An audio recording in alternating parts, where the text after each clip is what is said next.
U.S. strikes and destroys Mexican cartel convoy carrying tons of synthetic drug chemicals. September 12, 2025. Under the scorching desert sun near El Paso, Texas, the United States launches a daring attack on one of the most brutal drug, arms, and human trafficking networks on Earth. The target? A heavily armed convoy that has just crossed the border. 25 armored trucks, guarded by 130 mercenaries with 6-barreled guns, capable of firing 3,000 rounds per minute. Inside are 1,300 chemical drums, containing 363,000 pounds of benzyl alcohol and 334,000 pounds of N-methylformamide, precursors worth billions of dollars on the black market. Worse, their destination is a fortress just 7 miles from the civilian population, where more than 180 women and children are being held hostage by human traffickers. For years, this network has thrived on blood, linked to countless murders, forced labor camps, and human trafficking rings that stretch from Mexico to American cities. But this morning, a nightmare has befallen the U.S. military. How can U.S. Special Forces destroy a fortress filled with mercenaries while saving every innocent life inside? And can they overcome the base's formidable defenses? Let me show you the truth now. September 4th, 2025, 7:45 a.m. The quiet desert outside El Paso, Texas, just 15 miles from the Mexican border, was shattered by a scene that should never have set foot on American soil. A convoy of military vehicles, 25 armored vehicles moving in tight formation, cut across the highway like a herd of steel beasts. Inside their cargo hold was a deadly secret: 1,300 barrels of chemicals. In all, they were carrying 363,000 pounds of benzyl alcohol and 334,000 pounds of N-methylformamide, precursors capable of producing drugs on an industrial scale or chemical weapons powerful enough to poison the entire American population. Guarding the convoy was a mercenary army, 130 hired guns, veterans of foreign wars armed to the teeth. On the roofs of their trucks, 6-barrel rotary machine guns snarled, each capable of firing 3,000 rounds per minute, shredding anything in their path. These men were not smugglers. They were predators, trained and paid to kill without hesitation. To them, the convoy was untouchable, a moving fortress that no force would dare challenge. But high above, unseen, U.S. reconnaissance drones tracked every movement, every heartbeat of the convoy. Washington knew exactly what was heading toward American towns, and what awaited at the convoy's destination: a heavily fortified base near the border, filled with women and children held as hostages. From headquarters, the American chairman of the Joint Chiefs of Staff spoke the decisive words of the day: if they reach that base, the cost will be measured in thousands of innocent lives. We cannot allow this convoy to vanish into concrete and steel. We will stop them. Whatever it takes, the mercenaries believed their weapons made them invincible. What they didn't know was that their every move was already counted down to the second. The storm was coming. If you were the commander of this operation, would you order an attack as soon as you spotted the convoy? Or would you wait for the convoy to reach the base and then attack? By 8:20 a.m., the convoy rolled through the gates of its sanctuary, a sprawling stronghold dug into the desert just 7 miles from El Paso's civilian districts. Outwardly, it looked like a cluster of warehouses. In reality, it was a fortress. 15-foot steel walls topped with 4 layers of razor wire and ringed by 12 rotary cannons, each capable of unleashing 3,000 rounds per minute. More than 200 armed guards patrolled the perimeter, their weapons trained outward like claws. Inside those walls was a horrifying nightmare. Intelligence confirmed the presence of more than 180 hostages, women and children plucked from border villages. Some were days away from being sold to human traffickers. Others were enslaved, malnourished, and guarded at gunpoint. The base was more than a cartel outpost. It was a factory of human suffering, just 7 miles from the El Paso neighborhood. If the convoy got there, the chemicals and cash would turn the fortress into an impenetrable terrorist hub. For the U.S. commanders, one truth was absolute: missiles and airstrikes were off the table. A single detonation could turn the fortress into a massacre. The only path forward was surgical precision, SEALs on the ground, UAVs in the air. But then disaster struck. At 8:27, an American reconnaissance drone flew too close to radar range. Instantly, an alarm sounded. If the UAV was detected, the entire attack, 95 drones and 350 SEALs in position, would be exposed. At the last moment, U.S. electronic warfare teams activated a broad-spectrum jamming barrage, flooding the radar with false echoes. To the mercenaries, the drone disappeared like smoke. The base remained obscure. The convoy was inside. The hostages were inside. The chemicals were inside. Now there could be no retreat.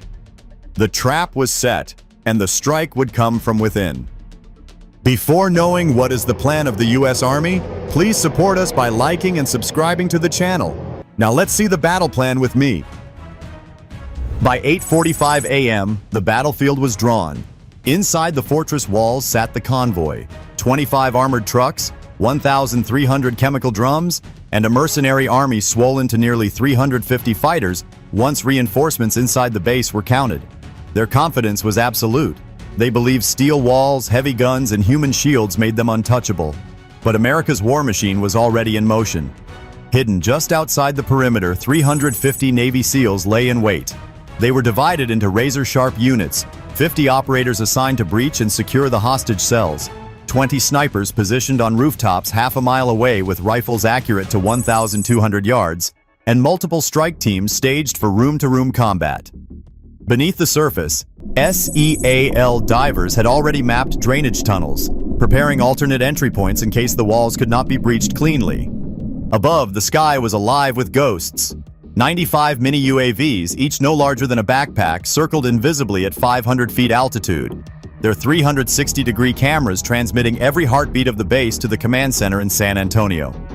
Each drone carried a 12-pound precision charge, small enough to avoid collateral damage, yet powerful enough to shred a machine gun nest in a single strike. Collectively, their payload equaled half a ton of C4, scattered across the sky. The plan was surgical. At 9:10, 15 UAVs would dive on the western perimeter, drawing defenders into a firestorm. At that same moment, 50 SEALs would breach the eastern wall, storming directly toward the hostage blocks. Snipers would cut down exposed gunners within 8 seconds of target acquisition, while remaining UAVs hunted the rotary cannons that guarded the courtyard. Every movement was timed to the second. Every operator knew his sector, his kill zone, his fallback point. The mercenaries thought their fortress was secure. In truth, it had become a chessboard, and every piece was already in America's hand. Are you still there? Don't leave yet. Come with me into the heart of the battle. At 9:15 a.m., the desert exploded into chaos. From 500 feet above, the first wave of 15 American UAVs plunged like steel hornets.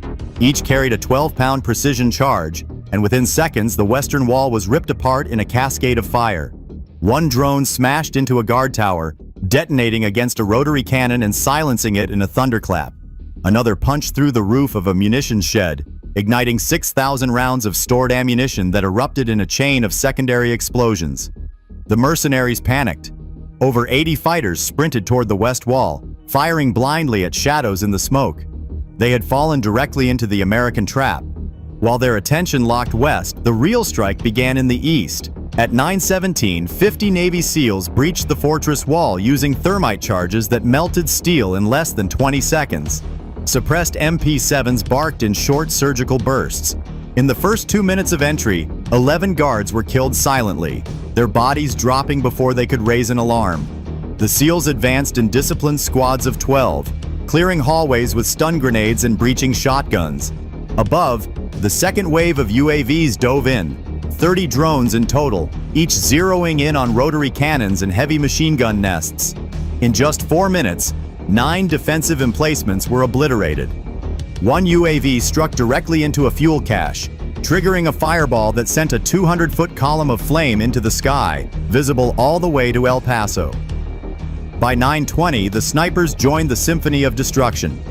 From rooftops and ridgelines half a mile away, 20 SEAL sharpshooters eliminated exposed gunners with icy precision. Their rifles, capable of dropping a target at 1,200 yards, turned every courtyard and balcony into a death trap. In under 5 minutes, 23 mercenaries were confirmed killed by sniper fire alone. Inside, the battle was hand-to-hand.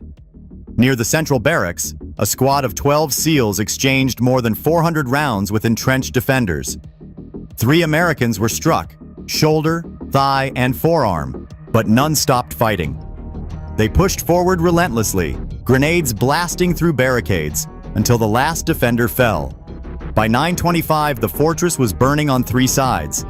Mercenaries who had once strutted with confidence were now scattering like prey, their communications crippled, their heavy weapons shattered. The American drones had executed over 47 precision strikes in just 10 minutes, each one collapsing a piece of the fortress's defense. And yet, the mission was only half complete.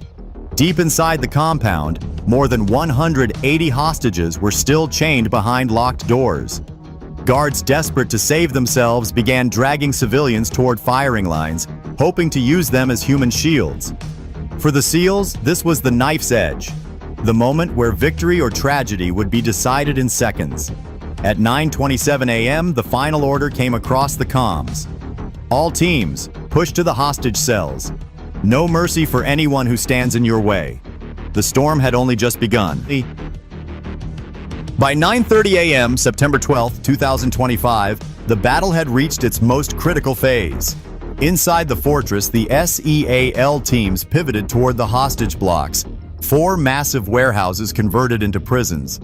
Intelligence warned that over 180 civilians were chained inside, many of them women and children. Guards had orders to execute the captives if the base fell. Every second counted. Team Bravo led the charge. 12 operators stormed the eastern warehouse, breaching the steel doors with explosive charges no larger than a fist. The blast stunned the guards but left the civilians unharmed. In under 40 seconds, 6 mercenaries were cut down by precision headshots, their rifles dropping before a single hostage was touched. By 9:33, the first 62 hostages were freed, shaken but alive. In the central compound, resistance stiffened. Nearly 70 mercenaries entrenched themselves in concrete corridors leading to the second warehouse. They opened fire with belt-fed machine guns, pouring 1,200 rounds in less than 3 minutes. The air filled with smoke, sparks, and ricochets. Yet the SEALs pressed forward with tactical discipline. Fragmentation grenades blasted open kill zones. Suppressed fire cut down defenders one by one. When the smoke cleared, 29 mercenaries lay dead, another 15 wounded and captured. Above, the last wave of UAVs descended. 20 drones plunged into fuel depots and weapons caches, detonating with surgical precision. The blasts ignited 4,000 gallons of diesel and destroyed crates of AK-47s, RPG launchers, and mortar shells. The shockwave ripped through the compound, collapsing guard towers and silencing the final heavy guns. By 9:40, the fortress was no longer a battlefield. It was an inferno. American snipers picked off stragglers attempting to flee through gaps in the walls. Within minutes, 47 mercenaries were confirmed dead outside the perimeter, their escape cut short. Inside, the SEALs swept room by room, securing all 4 warehouses and freeing the last of the civilians. The final tally: 182 hostages rescued, none fatally harmed. When the smoke settled at 9:45, the numbers told the story. In just 30 minutes, 350 SEALs had annihilated or captured nearly 320 mercenaries. 95 UAVs had executed over 60 precision strikes, destroying weapons worth millions. 1,300 chemical drums, enough to flood American streets with billions in narcotics, were seized intact. Standing amid the ruins, the American general delivered his final words. This was never just about chemicals or weapons. It was about lives, about proving that human suffering will not be traded on America's border. Any who try will find only fire and ash. The fortress of traffickers and killers was gone. In its place stood a warning carved in steel and blood. America's resolve could not be broken. By the time the last shot faded on September 12, 2025, the desert fortress was no more.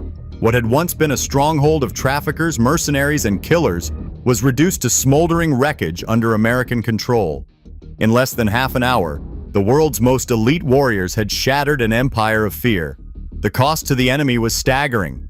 Nearly 320 mercenaries killed or captured, their weapons and vehicles destroyed, their fortress leveled. The seizures told their own story. 1,300 chemical drums, equal to 697,000 pounds of precursors, were pulled from the ruins, enough to produce billions in narcotics. Alongside them, caches of rifles, rocket launchers, and millions in blood money were seized before they could poison American streets. But the greatest victory was not in steel or numbers. It was in lives. 182 hostages, women and children who had been treated as property, walked free from chains that morning. Their survival was proof that precision, patience, and courage can still overcome brutality. In Washington, officials made the message brutally clear. This was not just a battle, it was a warning. Any force, cartel, militia, or mercenary army that dares to traffic weapons, chemicals, or human lives into the United States should expect annihilation. The border is not a line on a map. It is a line America will defend with fire and blood. But one question remains. Will this decisive strike terrify others into silence, or provoke new enemies to rise from the shadows, more desperate and more violent? Only time will tell. And now I turn to you. What do you think this victory means for the future of America's fight against cartels and traffickers? Share your thoughts in the comments below. If you believe America's strength must be told and remembered, support this channel by liking, subscribing, and sharing so more people can hear the truth.